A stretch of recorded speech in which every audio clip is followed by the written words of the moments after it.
Making scatter plots. The table shows the heights and weights of 12 people. We want to plot the information as a scatter graph. So, the first person here has a height of 150 and a weight of 56. So 150, and looking at this scale, 56 would be 2 small squares up. So that would be the first person.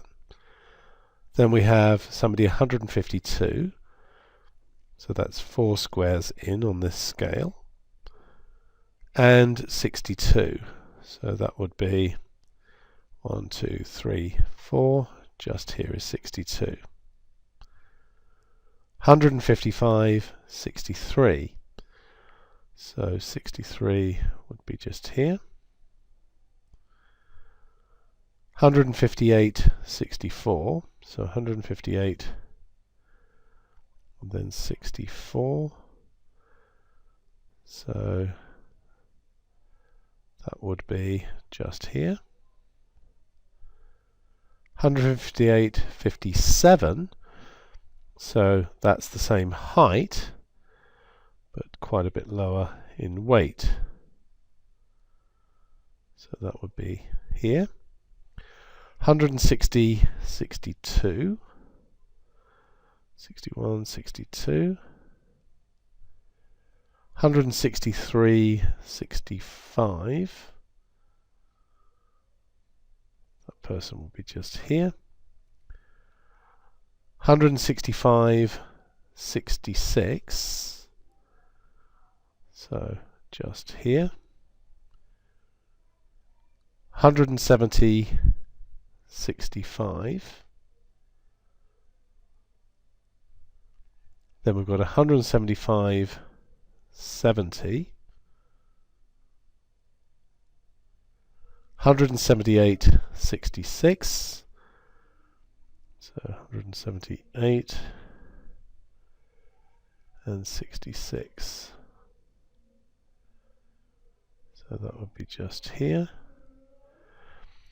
And then finally we've got 180 and 67, so that would be just here. We now want to calculate the mean height and the mean weight. So we know that there are 12 people, and so for the mean height we just need to add up the heights. So 150, add 152, add 155, add 158, there's 2 of those, and then we've got a 160 and a 163 and a 165, 170, a 175, a 178 and a 180, and of course we know there were 12 measurements, so we divide that by 12 and that gives us 163.6 recurring. Let's put that down as 163.7.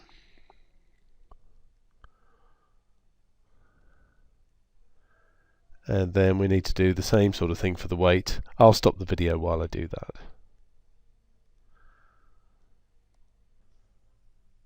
So I calculated the mean weight as 63.6.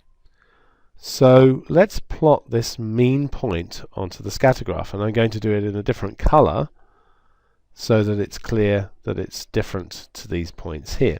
So 163.7 and then 63.6, so that's 61, 62, 63, and so that would be about here. So that's about right. And then we want to draw a line of best fit onto the scatter graph. Now a line of best fit is a trend line. It shows roughly where the data is going.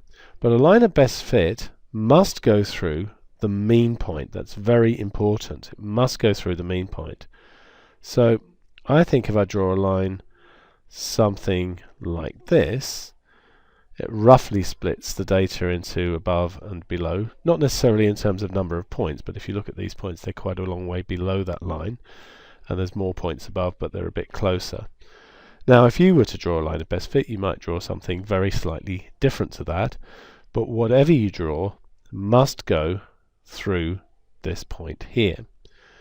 What we can see is that generally, from the slope of the line, as people get taller, they get heavier. This idea that as one variable increases, the other one does as well, gives what's known as a positive correlation. Now there is a whole other module on correlation, so I'm not going to go into that here. Now here we're going to produce a different type of diagram.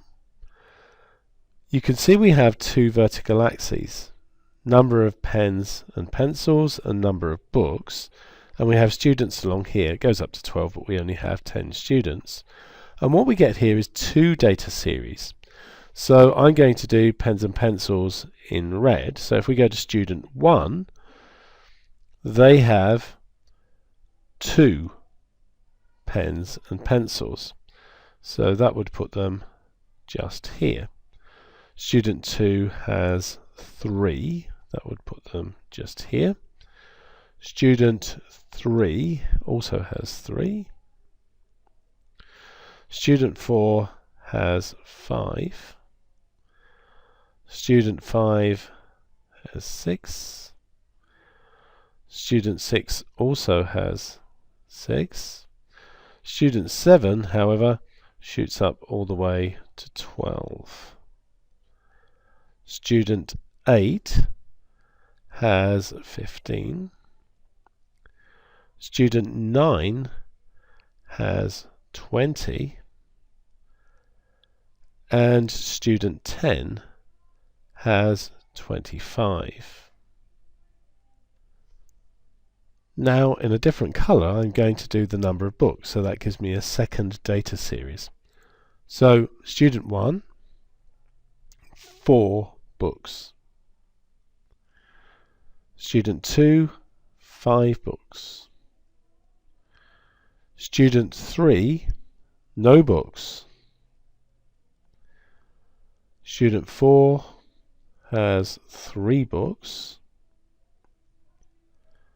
Student 5 has just the 1 book. Student 6 has 4 books. Student 7 has 5 books.